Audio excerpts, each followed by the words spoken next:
दो काली तीन गोरी बहू को मिला नेक। अरे तुम सब यहाँ क्या कर रहे हो? जाओ जल्दी से पूजा की थालियां तैयार करके लाओ, तुम्हारी पांचों भाभी आने ही वाली हैं।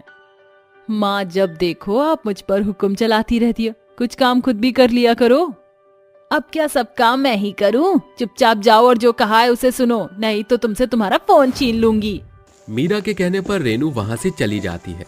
हे भगवान, ये आजकल के बच्चे, पता नहीं आगे जाकर इनका क्या होने वाला है। कुछ ही देर में रेनू मीरा को आरती की थाली तैयार करके ला देती है। तभी घर के दरवाजे की घंटी बजती है। अरे वाह, लगता है मेरी पांचों बहू आ गई हैं। मीरा उनका स्वागत करने के लिए दरवाजा खोलती है। उसके सामने उसकी पांच बहू घूंघट करके खड़ी होती हैं, जिन्हें देखकर वो कहती है, अरे इतना लंबा घूंघट करने की क्या जरूरत है? चलो अपना घूंघट उठाओ ताकि मैं तुम पांचों की अच्छे से आरती उतार सकूं, क्योंकि बहू घर की लक्ष्मी होती है। मीरा के कहने पर उसकी पांचों बहू अपना घूंघट ऊपर करती हैं। लेकिन ये क्या, अपनी पांचों बहुओं में से दो बहू को देखकर मीरा हैरान रह जाती है, क्योंकि उसकी दो बहू बहुत ज्यादा काली होती हैं, जिसके चलते वो अपने मन ही मन सोचती है, अच्छा तो ये पसंद है राजेश जी की, इतनी काली हैं ये दोनों। मैंने तो सोचा था कि मेरे पांचों बहू बहुत सुंदर होंगी, लेकिन राजेश जी की पसंद इतनी घटिया होगी, मैंने सोचा भी नहीं था। अरे माँ, क्या हुआ आपको? आप ठीक तो हो ना? अरे जल्दी कर मीरा, कब से पांचों बहू दरवाजे पर ही खड़ी हैं। तुझे उनका स्वागत नहीं करना है क्या? अजी क्यों नहीं करना, बिल्कुल करना है स्वागत। मीरा अपनी गोरी और सुंदर बहू की आरती उतारती है, लेकिन वो अपनी काली बहुओं की तरफ एक बार भी नहीं देखती। चलो चलो, तुम तीनों यहाँ क्यों खड़ी हो, अंदर आ जाओ। भूमि और भव्या वहीं खड़ी रह जाती हैं। अरे बहू, तुम दोनों यहाँ क्यों खड़ी हो? चलो अंदर आ जाओ। राजेश के कहने पर भूमि और भव्या अंदर आ जाती हैं। लगता है तुम सभी बहुत थक गई हो, चलो जाओ अपने अपने कमरे में जाकर थोड़ी देर आराम कर लो, उसके बाद कई सारी रस्में भी करनी है तुम्हें। रेनू, जाओ अपनी भाभीियों को उनके कमरे दिखा दो। रेनू एक एक करके अपनी पांचों भाभीियों को उनके कमरे में छोड़ आती है, जिसके बाद वो पांचों अच्छे से फ्रेश हो जाती हैं और अपना भारी भरकम लहंगा बदल कर साड़ी पहन लेती हैं और थोड़ी देर आराम करने लगती हैं। वहीं दूसरी तरफ मीरा की उसके पति राजेश से बहस होने लगती है। ये कैसी लड़कियों से शादी करवा दी आपने अपने बेटों की? मीरा, तुम ऐसे क्यों कह रही हो? भूमि और भव्या बहुत अच्छी लड़कियां हैं और बहुत संस्कारी भी हैं। अरे ये सब तो ठीक है, भला एक बार अपने बेटों के आगे उन्हें मैच करके तो देखो। इतनी काली हैं कि मेरे बेटों के साथ चलती हुई बिल्कुल भी अच्छी नहीं लगेंगी। तभी वहाँ नुपुर और रेहान आ जाते हैं। मेरी पत्नी मुझे बिल्कुल भी पसंद नहीं है। हाँ पिताजी, मुझे भी भव्या बिल्कुल भी पसंद नहीं है। हमारे बड़े भाइयों की शादी इतनी सुंदर लड़कियों से हुई है और हमारी शादी इन कल्लो माई से हुई है। आपने हमारे बारे में एक बार भी नहीं सोचा कि भला ऐसी लड़कियों को तो हम अपने दोस्तों से भी नहीं मिलवा सकते। अरे समय आने पर तुम्हें सब समझ आ जाएगा कि आखिर मेरा ऐसा फैसला तुम्हारे लिए ठीक है या नहीं। लेकिन मेरे बच्चों, ये हमेशा याद रखना कि रंग रूप से इंसान की पहचान नहीं होती, उसकी पहचान के लिए उसकी सीरत अच्छी होनी चाहिए। ऐसा कहने के बाद राजेश अपने बेटों की पीठ थपथपाता है और वहां से चला जाता है। कुछ देर बाद मीरा अपनी पांचों बहुओं को मुंह दिखाई की रस्म के लिए बुलाती हैं। वो अपनी दोनों काली बहुओं को अपनी गोरी बहुओं के पीछे बिठाती हैं। चलो अब मेरी बहुओं की मुंह दिखाई की रस्म को शुरू करते हैं। मीरा के ऐसा कहने के बाद सबसे पहले गायत्री आती है। अरे वाह मीरा, तेरी बहू तो बहुत ही सुंदर है, एकदम चांद का टुकड़ा है, टुकड़ा। जैसे ही गायत्री भूमि और भव्या का चेहरा देखती है, उसका अजीब सा मुंह बन जाता है, जिसके चलते वो केवल अनु और हेमा और मेघा को ही शगुन के पैसे देती है। उसके जाने के बाद कई सारी औरतें आती हैं, जिनमें से सिर्फ एक से दो औरतें ही बेचारी भूमि और भव्या को शगुन के पैसे देती हैं। बाकी सब केवल अनु, हेमा और मेघा को ही शगुन देती हैं। देखते ही देखते उन तीनों के पास शगुन के बहुत सारे पैसे इकट्ठे हो जाते हैं। अरे मीरा, हम सभी ने तेरी बहुओं की मुंह दिखाई की रस्म कर ली, अब तेरी बारी है। अरे हाँ हाँ, क्यों नहीं, चलो मैं भी अब इस मुंह दिखाई की रस्म को पूरा कर देती हूँ। मीरा एक एक करके अपनी तीनों गोरी बहुओं की मुंह दिखाई करती है और उन्हें डायमंड के नेकलेस देती है। जैसे वो अपनी काली बहुओं की मुंह दिखाई करती है, उसके सारे गहने खत्म हो जाते हैं। ओहो, ये क्या, मुझे माफ करना बहू, मेरे पास तो एक भी गहना नहीं बचा। अनु, हेमा और मेघा की मुंह दिखाई करते करते मेरे सारे गहने मैंने उन्हें ही दे दिए शगुन में। कोई बात नहीं माँ जी, हमें वैसे भी आपसे कुछ नहीं चाहिए। हमें जितना मिला है उतने में हम दोनों बहनें बहुत खुश हैं। उन दोनों को ऐसे कहते हुए मीरा को गुस्सा आता है, लेकिन वो अपने गुस्से का घूंट बनाकर पी जाती है और अपनी काली बहुओं को शगुन के नाम पर 50-50 रुपए देकर वहां से चली जाती है। अपने साथ ऐसा भेदभाव देखने के बाद उन दोनों को बहुत बुरा लगता है, जिसके बाद वो पांचों वहां से चली जाती हैं और मीरा उनकी पहली रसोई की रस्म के लिए उन्हें रसोई में ले आती है। अब तुम्हारी पहली रसोई की रस्म है, चलो तुम सभी का मन करे तुम वही बना कर ले आओ। मीरा ऐसा कहने के बाद वहां से चली जाती है, जिसके बाद उसकी पांचों बहू अपने अपने हाथों से मीठा बनाना शुरू करती हैं। मैं तो खीर बना रही हूँ, इसलिए कोई भी मेरी कॉपी नहीं करेगा। और मैं गुलाब जामुन बना रही हूँ। मुझे तो गाजर का हलवा ही बहुत पसंद है, मैं तो वही बनाऊंगी। अनु, हेमा और मेघा अपनी पहली रसोई की रस्म पर अपनी पसंद की मीठी चीज बनाती हैं, तो वहीं भूमि और भव्या मीठे में केक बनाती हैं। पांचों अपने अपने हाथों से मीठे में कुछ बनाने के बाद नाश्ते की टेबल पर ले आती हैं। अरे वाह, आज तो कई प्रकार की चीजें खाने को मिलेंगी।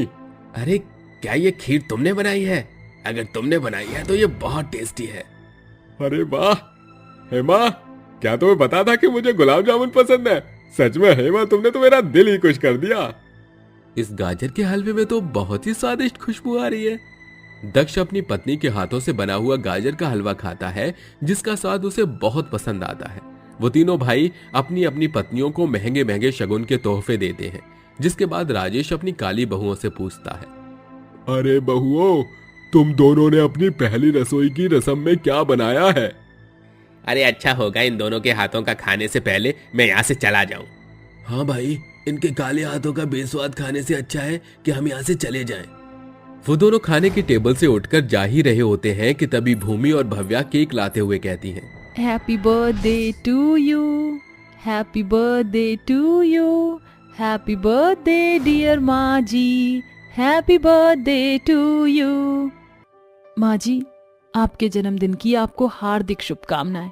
माँ जी, हम सभी की शादी के चलते आप अपना जन्मदिन ही भूल गई, और फिर ये गाजर का हलवा, गुलाब जामुन और खीर तो हम आपको कभी भी बनाकर खिला सकते हैं। आज आपका जन्मदिन था, इसलिए हमने मीठे में केक बनाया। अरे देखा मीरा, यहाँ हम में से किसी को भी तुम्हारा ख्याल ही नहीं आया, लेकिन इन दोनों ने तुम्हारे लिए कितनी मेहनत की है। ये सब देखकर मीरा का दिल पिघल जाता है, जिसके चलते वो अपनी काली बहुओं को गले से लगाती है और दोनों को अपने गले से अपना पुश्तैनी हार उतारकर पहना देती है। आज से ये पुश्तैनी हार तुम्हारा, तुम दोनों इसके काबिल हो। वहीं रेहान और नुपुर भी ये सब देखकर खुश होते हैं और अपनी पत्नियों के हाथ का बना हुआ केक शौक से खाते हैं। उस दिन के बाद से भूमि और भव्या के साथ कोई भेदभाव नहीं होता और वो दोनों अपने ससुराल में खुशी खुशी रहने लगते हैं।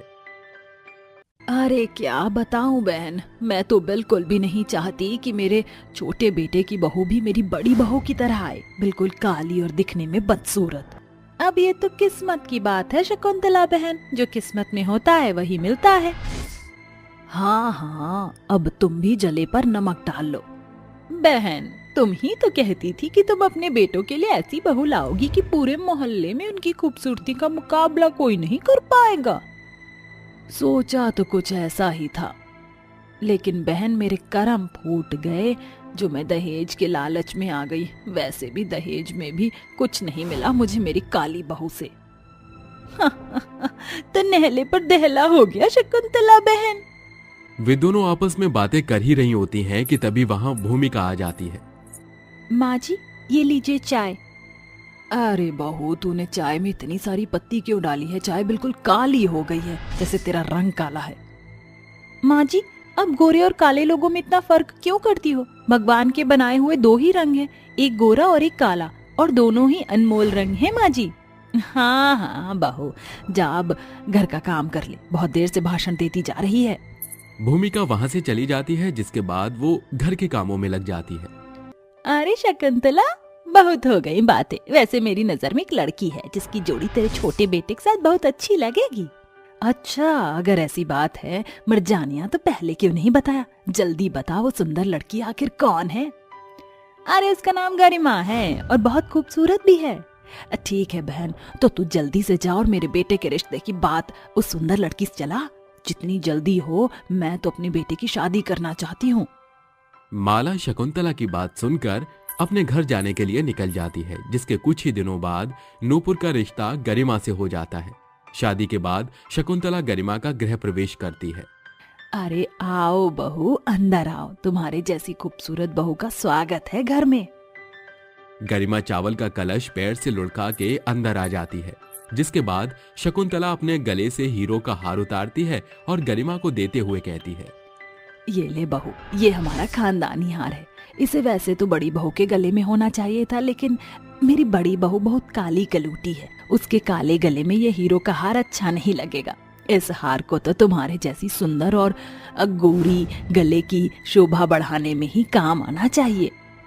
ओह गॉड, मेरी सास कितनी प्यारी हैं, मुझे तो यकीन ही नहीं होता। इस हीरे के हार को देने के लिए बहुत शुक्रिया सासू माँ जी। ऐसा कहकर वो अपने कमरे में चली जाती है।